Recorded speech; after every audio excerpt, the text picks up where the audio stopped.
तर राष्ट्रवादी शरदचंद्र पवार पक्षाचे प्रवक्ते अंकुश काकडे सध्या आपल्यासोबत आहेत।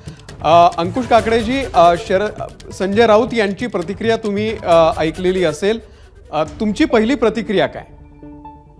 नाही, संजय राऊतजी साहित्य आणि राजकारण याची कुठेतरी गल्लत करतायत असं मला वाटतं।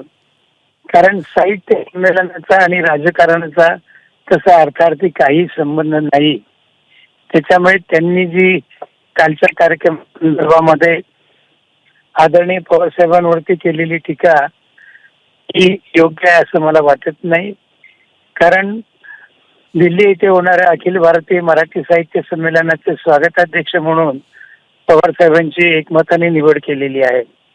यापूर्वी देखील अनेक साहित्य संमेलनांना पवारसाहेब उपस्थित राहिले आणि ज्या ज्या ठिकाणी ज्या वेळेला साहित्य संमेलनाला होते त्यावेळेला इतर पक्षांचे सुद्धा अनेक नेते त्या व्यासपीठावरती एकत्र आलेले आहेत।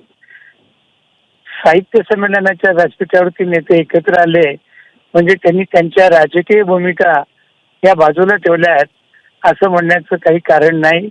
प्रत्येकाची राजकीय भूमिका ही त्यांची त्यांच्यापाशी असते आणि साहित्यामध्ये, सांस्कृतिक क्षेत्रामध्ये, क्रीडा क्षेत्रामध्ये पवार साहेबांनी यापूर्वी देखील कधी राजकारण आणलं नाही आणि आज देखील ते आणत नाहीये।